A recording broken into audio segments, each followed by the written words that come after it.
coming up on Creating North of 55. So here I am, a young 20-something-year-old with somewhat of a business on my hands.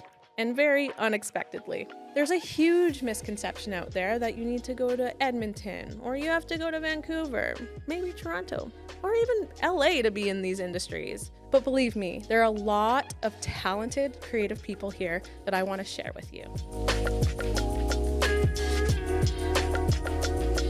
Welcome to the very first episode of the Creating North of 55 podcast.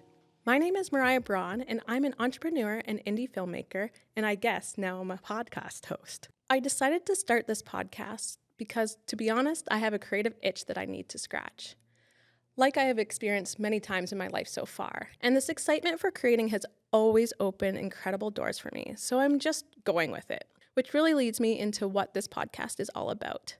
I know I'm not alone in this feeling because I talk to creative people from my community every single day that share the same fire and passion that I do.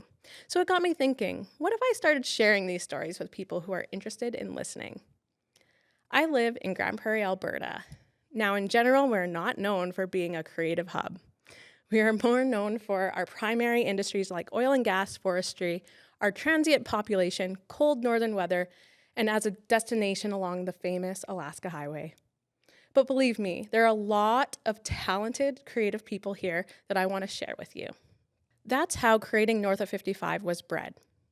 I want to share a piece of the creative industry from more northern and rural voices. And if you're wondering, okay, where does this number 55 come from? It's because Grande Prairie, Alberta sits on the 55th line of latitude. So I'm hoping to change that narrative, share stories with people who even dip their toes in the creative industry and that perspective to find that common ground and encourage people that might have a desire to start in the creative industry. I'm personally excited to nerd out creatively with people on each episode and learn more about what they do and the places their career has taken them so far. I plan to keep episodes around 30 to 45 minutes in length, but you know how creativity goes. We are just going to have to see it in action, and I don't want to put too much restraint on this creative process. So you're probably wondering, why me? Why am I passionate about the creative world? And so I would like to share with you a little bit about my story and the perspective that I come from. I am born and raised in Grande Prairie, Alberta. It's a medium-sized city north of Edmonton. It's around 4 or 4.5 hours, depending on how fast you drive between the two cities. And I moved out of the city maybe once, but it didn't last really long at all. I really missed home. I moved back without skipping a beat, and I love my hometown so much, and I am proud to call Grande Prairie home. From a young age, I've always been interested in cameras. My mom was really into photography, and I grew up with my young sibling, and my mom always had cameras in our faces. And that kind of stuck with me a little bit. And yeah, I always found through school, I gravitated towards those subjects where I can be creative, and almost always had some kind of desire to seek a career in the arts somehow. I even tried it. I applied to art schools in Ontario. I got accepted, but I didn't go. I ended up staying here in Grande Prairie and did some art classes at our local college. Still, I just felt like it wasn't the right place at the right time. But I did enjoy it, and I kept asking myself, what could I get into that would allow me to be creative, but also ensure the path that I chose was solid? And so I took a little bit of a break from college to continue to look for what my thing was. Throughout that exploration, I decided to go to business school. Through the courses I was taking in my first year, this is where I found the marketing world. And I could see how that path would allow me to scratch that creative itch that I've always had. Then following that path through my more specific studies in marketing, I really developed an even bigger passion for creativity, which has led me to a ton of opportunities beyond my education. As I told you earlier, I'm an entrepreneur. I own a business called M3M Marketing. We are a marketing agency, and really the marketing agency was born out of, well, it was a total accident, to be honest.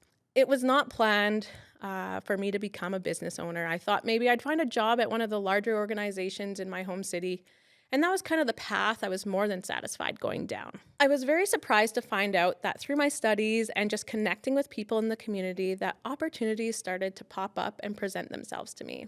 I led with the mindset of helping people. So as a student, when opportunities came up, I volunteered to help them with my limited skills I built very early on. I never thought of it as a business opportunity, but more so helping people and helping them achieve their goals and just kind of helping people through the digital world when people haven't really had a lot of experience in that.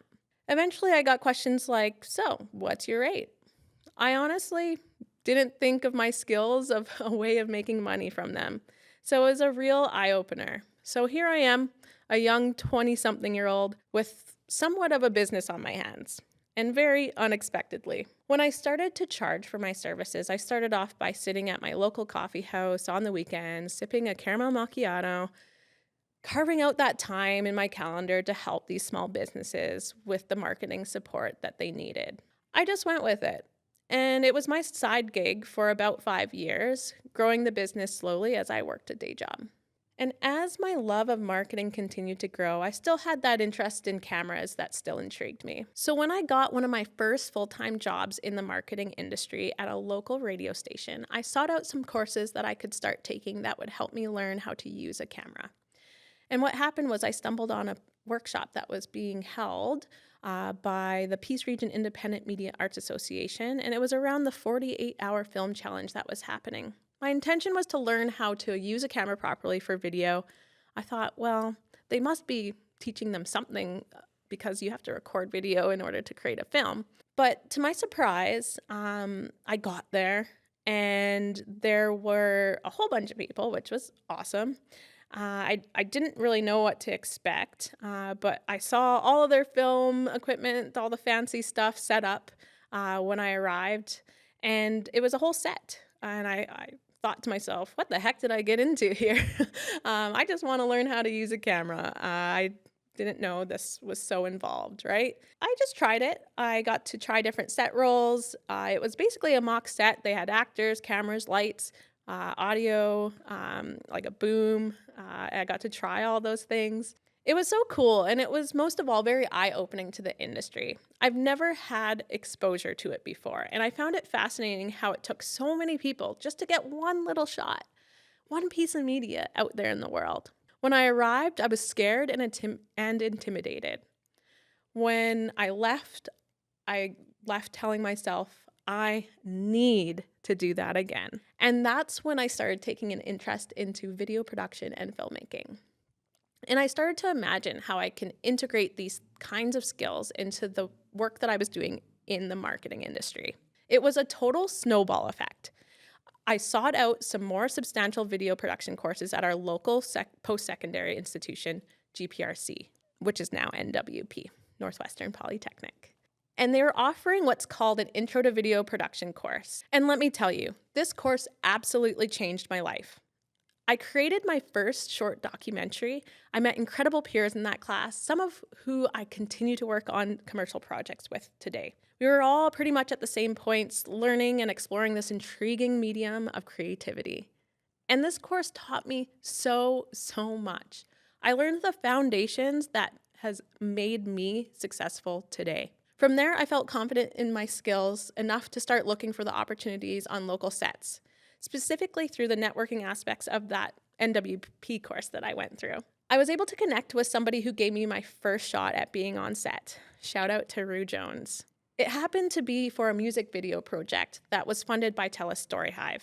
If you aren't aware, TELUS StoryHive provides programs that funds emerging creators that have media art focused projects. Rue was shooting a music video called X Hotel by Mikey Blue Shoes. We had about 10 to 20 people on set, something like that. Again, the experience just kept me hungry for more. I just became more and more passionate about creating media art. And thinking of the ideas and the stories that I could tell. I had my peers encouraging me to actually go and pursue my own short films and maybe submit my own applications for my own grants through StoryHive. And so that's what I did. Before the pandemic, I had applied for my very first StoryHive project. I had some local peers help me with the pitch. I was totally out of my element. I had never directed or produced a film before. But StoryHive gave me so many tools and education that basically steered me through the whole process, even though I had not one bit of experience making my own film.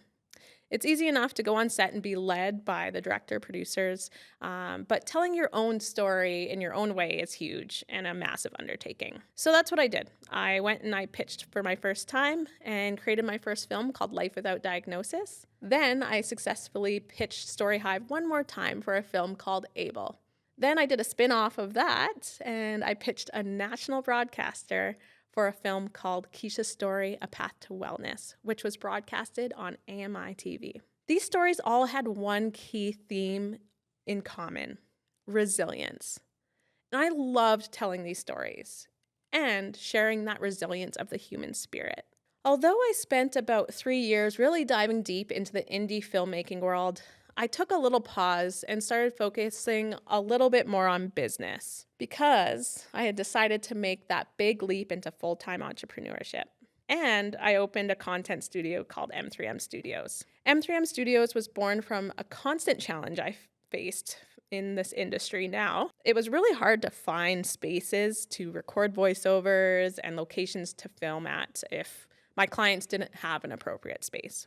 So in 2023, M3M Studios opened its doors to creatives and businesses who needed a space to create photo, video, and audio content. It's been incredible seeing all of the creatives come out of the woodwork to our creative mixers and have used the space for their own creative projects. And it's through that adventure of developing this studio and the last 7 years of my career, I have met so many creative individuals who are making a great career right here at home. There's a huge misconception out there that you need to go to Edmonton, or you have to go to Vancouver, maybe Toronto, or even LA to be in these industries. But that is what this podcast is all about. I'm going to be showcasing the people who live in northern areas in Canada, and I just want to highlight all of these interesting creatives that live in our region and maybe outside of our region eventually. But I want to talk to them about their creative craft and nerd out a little bit and maybe even find a little bit of community in terms of the creative industry here in northwestern Alberta. And most of all, I want to prove that if you want to be in the creative industry, you can make it too. And you don't have to leave home if that's something that you're thinking about. And so in this podcast, you're going to hear from other creatives like me. Maybe they're in the same craft, maybe they're into video work, maybe they're not. The bottom line is all guests are going to be creating something north of the 55th parallel. I plan to have a number of guests and even co-hosts eventually. I've already got a huge lineup of guests, so I can't wait to share their stories with you, and we're going to nerd out about creativity and take a deep dive, ask some tough questions, harder questions, and talk about the things that we can't in a little short form video. So I'm really excited to share this podcast with you and have you come along this journey of creating this podcast. So please like, subscribe, share this with another creative person that you think might enjoy this, and we'll see you on episode 2.